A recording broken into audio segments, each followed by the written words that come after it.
Assalamualaikum warahmatullahi wabarakatuh. Nama saya Muhammad Aiman bin Khairan Sam. Nombor metrik di 18311051. Okey, hari ini saya akan menerangkan mengenai tajuk saya, iaitu Mus'ab bin Umair ataupun Mus'ab ibnu Umair. Okey, dia adalah duta Islam yang pertama.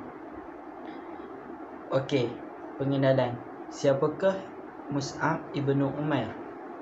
Mus'ab ibnu Umair ini ialah seorang yang terkemuka, gagah dan tampan. Okey. Yang pertama, terkemuka.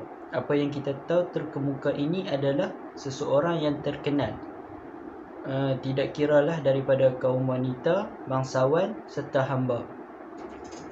Kira dia ni seorang yang hebat lah. Okey. Yang kedua adalah gagah.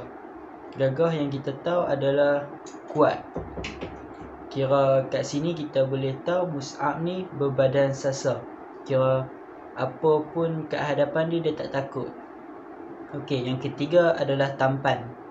Tampan ni daripada segi rupa lah. Kira dia ni handsome lah. Kira perempuan mana yang tengok dia akan jatuh cinta lah kat dia.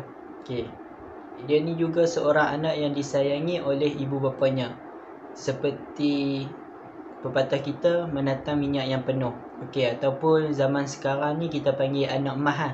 Kira permintaan apa yang dia minta akan dikabulkan oleh keluarga dia, ibu bapa dia. Kira contoh zaman ni kita minta PS5 kan.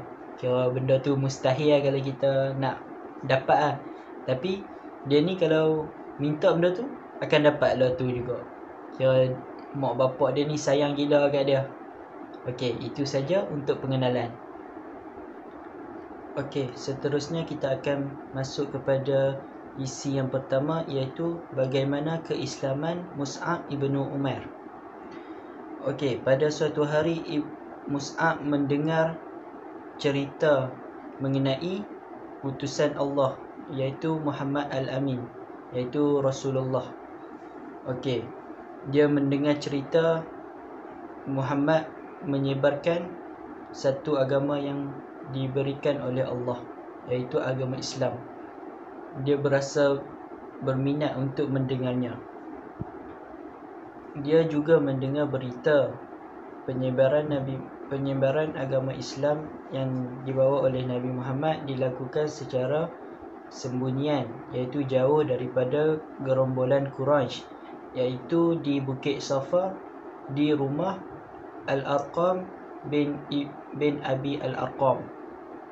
Okey, pada senja, dengan minat yang ada di dalam hatinya, dia mengikuti gerombolan yang menuju ke rumah Al-Arqam.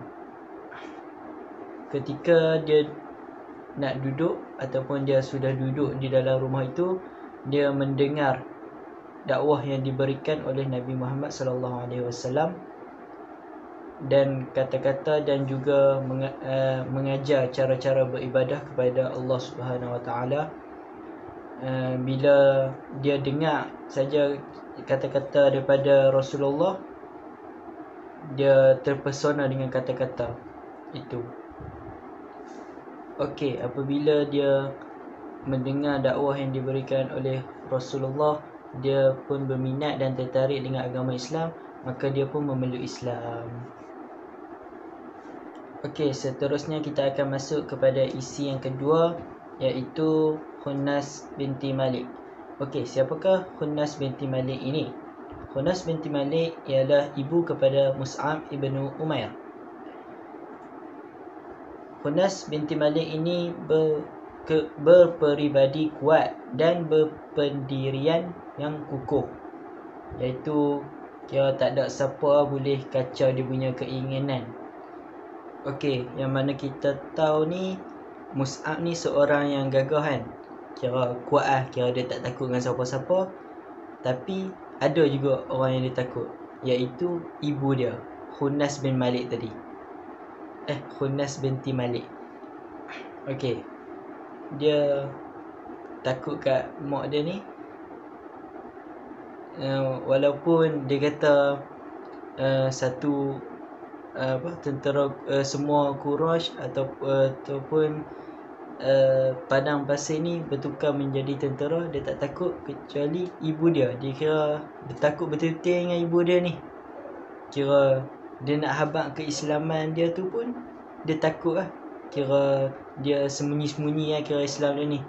Okey, tapi dalam pada masa sama dia ulang alik ke rumah Arqam tadi lah. Kira dia nak dengar dakwah-dakwah Nabi lagi.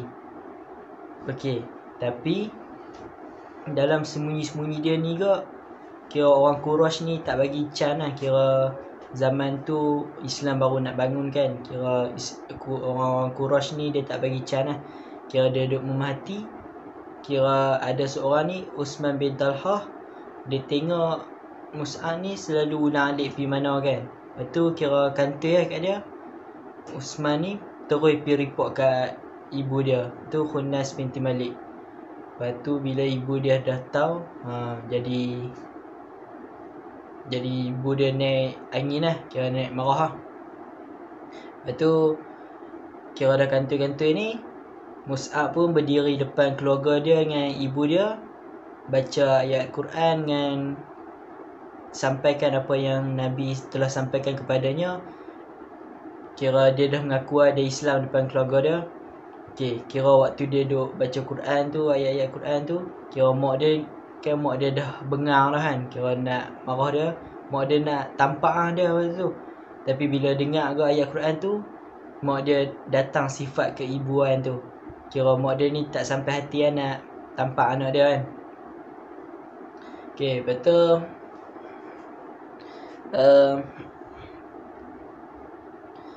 dah mak dia tak jadi nak buat dia, tapi mak dia tetap marah lah. Kira mak dia tarik dia ni, bawa pergi kat satu ruang yang kecil. Mak dia kurung dia kat situ. Mak dia kurung, kata dia kalau nak bebas ke, dia kena balik kepada agama mereka yang dahulu. Kira kena tinggal Islam ni. Kira Mus'ab ni dia tetap dengan pendirian juga. Dia sama juga macam mak dia. Kira dia kata tak apa lah, kena kurung pun tak apa lah. Kira dia tetap dengan Islam. Okey, seterusnya kita akan masuk kepada isi yang ketiga, iaitu penghijrahan Muslim ke Habasyah. Okey, bila dah lama Mus'ab rasa kena kurung dengan ibu dia tu, yang dekat luar ataupun kat kawasan Mekah tu ada penghijrahan ke Habasyah kerana penindasan ke atas orang Islam. Okey, kira Mus'ab dengar berita tu, kira dia pun cari helah lah, cari muslihat. Kira nak lari pada ibu dia dan penjaga. Kira berhasil lah dia punya muslihat ni lari. Kira bila dia dah berhasil, dia pun ikut berhijrah ke Habasyah dan tinggal di sana bersama kaum muslimin yang lain. Kira lepas tu bila dah lama duduk ke sana, dia pun pulang juga ke Mekah kerana merindui tempat mereka. Lepas tu melakukan penghijrahan yang kedua kali juga kerana perintah daripada Rasulullah dan ketaatan mereka. Okey, tibalah suatu saat di mana Rasulullah memberi satu amanah yang sangat berat ataupun penting kepada Mus'ab ibn Umair, iaitu memberi amanah suruh berhijrah ke kota Madinah untuk menyebarkan Islam. Okey, kenapa Mus'ab dipilih oleh Nabi, padahal banyak lagi sahabat-sahabat yang hebat dengan kira pro lagi lah pada Mus'ab ni, seperti Abu Bakar, Umar, Osman, Ali. Kira hebat lah pada Umar ni. Tapi Rasulullah kata dia dipilih sebab ada ciri khusus yang ada pada dia yang tak ada pada sahabat-sahabat lain. Okey, Dia pun tak bercakap banyak, dia pun terima saja arahan pada Rasulullah tu. Kira dia pun berhijrah ke kota Madinah bersama 12 orang yang lain yang membuat perjanjian Aqabah. Okey, kira dia ni pun berhijrah ke kota Madinah. Okey, seterusnya kita akan masuk kepada isi yang keempat. Okey, isi yang keempat ini mengenai setelah ketika penghijrahan Mus'ab ibnu Umair ke kota Madinah ataupun dikenali Yasrib ketika dahulu. Okey, setibanya Mus'ab ibnu Umair di kota Madinah, dia pun menyebarkan Islam, menyebarkan agama yang dibawa oleh Nabi Muhammad SAW. Kira dia ajaklah orang yang kat sana tu, ajak dia sebagai pendakwah lah. Okey, dia sebab apa Nabi pilih dia ni? Sebab dia ada ciri khusus, iaitu protokol ataupun cara komunikasi dia. Okey, cara komunikasi dia ni berbeza daripada orang lain. Dia jujur, kira bila dia cakap yang ni orang akan faham. Kira yang itulah keistimewaan dia. Okey, sebab dia ada ciri-ciri ni, bila dia dakwah kat satu-satu kaum tu, contohnya Ansar lah kat sana, kaum Ansar kan. Okey, kira kat Madinah ni ataupun Yasrib ada banyak puak. Kira ada banyak geng-geng, ada ketua. Okey, kira puak-puak ni kan ada anak-anak buah, kira ada ketua. Kira ketua ni bila dia buat apa-apa, anak-anak buah akan ikut lah. Okey, Mus'ab pun pi dekat ketua-ketua mereka ni dan bagi tahu macam ni pasal agama Islam. Kira dia cakap pun dia menarik hati ketua-ketua tu. Bila ketua tu masuk Islam, kira anak-anak buah pun akan ikut lah. Jadi anak-anak buah mesti banyak kan. Kira Islam menyebar dengan luas lah. Kira bila penghijrahan Nabi dengan orang-orang Muslim yang dekat Mekah tu, kira bila mereka sampai kat Madinah ni, kira Islam dah banyak dah.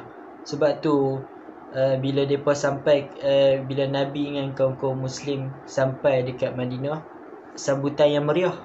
Sebab Islam dah banyak dah kat Madinah. Itu semua jasa Mus'ab ibnu Umair. Okey, seterusnya kita akan masuk kepada isi yang terakhir, iaitu isi kelima. Isi kelima mengenai meninggalnya Mus'ab ibnu Umair. Okey, macam mana kematian dia ni? Kira mati dia ni mati hebat, mati syahid lah. Mati syahid ni kira mati yang orang banyak nak lah. Okey, dia mati syahid disebabkan perang Uhud. Okey, macam mana dia boleh mati syahid? Perang Uhud ni dia menjadi ketua. Kira dia yang pegang panji lah. Panji ni bendera menunjukkan satu tentera tu lah, kira panji Islam.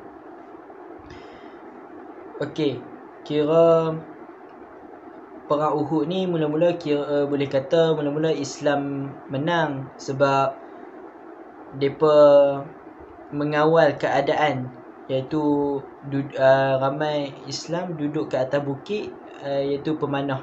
Kira kaum musyrikin ni banyak yang kena panah. Bila banyak kena panah, mereka patah balik. Kira mereka orang Islam ni settle perang. Tapi Nabi cakap, walaupun hampa ingat perang tu dah settle, tapi hampa jangan turun juga pergi dekat harta tu. Kira ramai ke orang Islam ni mereka tak ikut, kira tak dengar perintah Nabi tu, mereka turun. Kira tinggal kat atas bukit tu sikit lah. Kira puak musyrikin ni nampak ada peluang, mereka pergi ke belakang, mereka naik bukit tu, kira mereka pula kawal bukit tu. Okay, kat sini kira banyak juga orang Islam yang mati. Tapi